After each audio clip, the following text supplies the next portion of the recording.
Dukun, paranormal ataupun sekarang lebih tren disebut oleh anak milenial adalah indigo. Sudah menjadi rahasia umum, menjadi syarat masyarakat Indonesia jika ingin sukses dalam hidupnya pasti harus pergi meminta petunjuk kepada paranormal.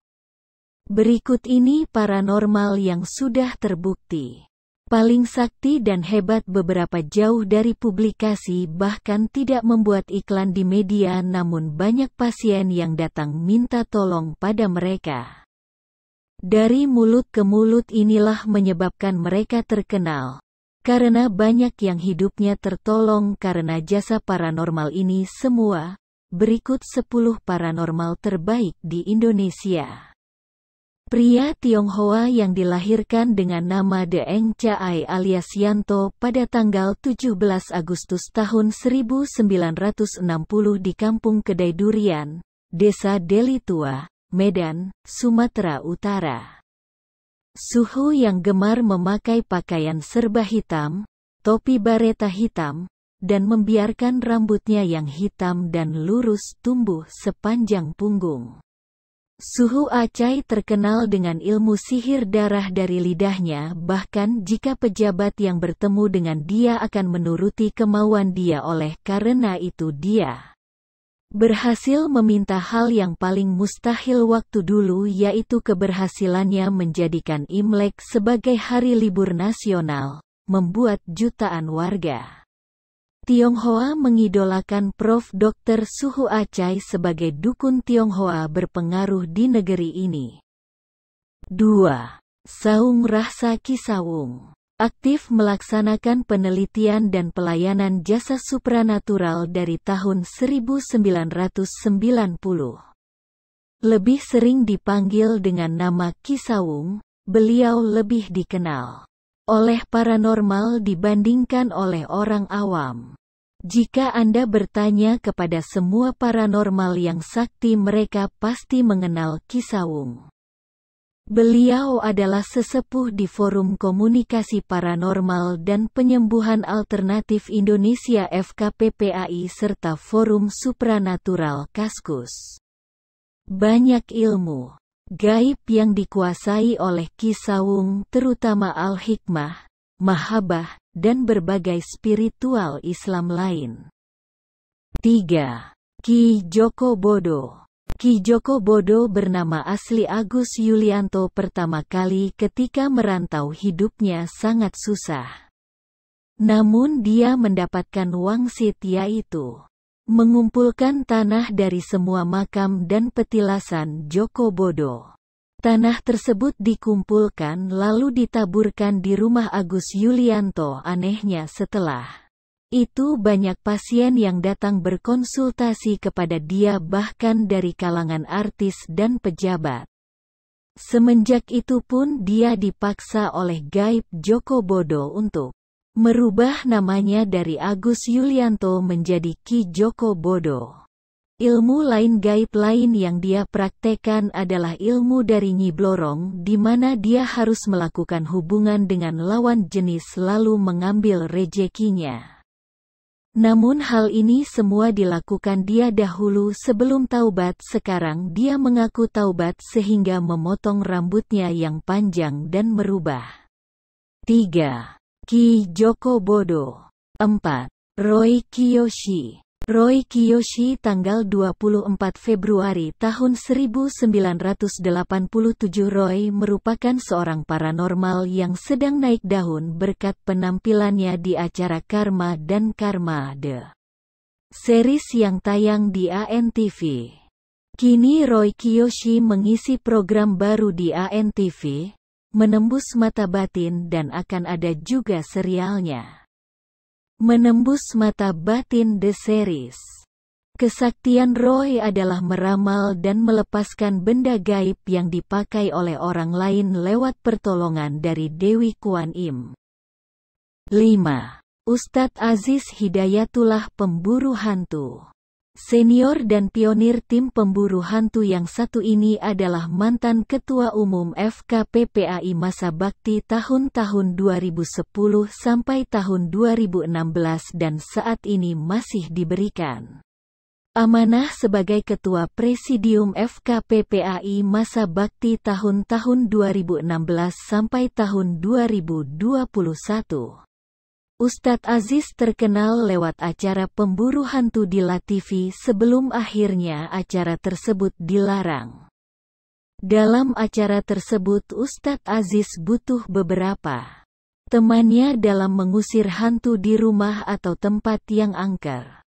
Ustadz Aziz hebat dalam bekerja sama tim dan menggunakan ilmu gaib yang berasal dari agama Islam sesuai gelarnya sebagai Ustadz. 6. Magus Lord Bless, Bless 4 Hell. Magus Lord Bless yang lebih dikenal dengan nama Bless 4 Hell dalam dunia underground. Banyak gosip miring tentang Bless 4 Hell seperti dia adalah petinggi gereja setan, pimpinan Freemason di Indonesia, bahkan Illuminati 666. Terlepas dari itu semua yang jelas dalam forum supranatural Bless 4 Hell terkenal dengan ilmu gaib Yahudi Kabalah dan Satanik. Karena ilmu tersebut di-cap dengan Black Magic, walaupun tidak sepenuhnya benar Black Magic, maka orang yang berkonsultasi serta menjadi pasien dari Magus Lord Bless tidak mau diumbar dan sangat privasi alias ngumpet-ngumpet tidak ingin diketahui oleh orang umum. Tukiman adalah keturunan dan murid tunggal Dukun Sakti Atmo Gejek, kakeknya sendiri, dukun ilmu putih yang amat sangat terkenal di zaman Soekarno dan Soeharto. Lalu belajar ilmu hitam dari neneknya Warsiki yang terkenal sebagai dukun santet di Jawa. Pada zamannya Tukiman bisa dibilang dukun terhebat di Jawa dengan ilmu kejawen. Bisa dibilang Tukiman menjadi dukun terhebat dalam ilmu gap kejawen. Namun pada akhirnya dia mengaku bertobat dan berhenti menjadi dukun dan masuk agama Kristen, lalu banyak bukunya yang beredar tentang cara-cara dia mendapatkan ilmu gaib kejawen. Setelah bertobat dia merubah nama menjadi Daud Tony. 8. Ki Gendeng Pamungkas.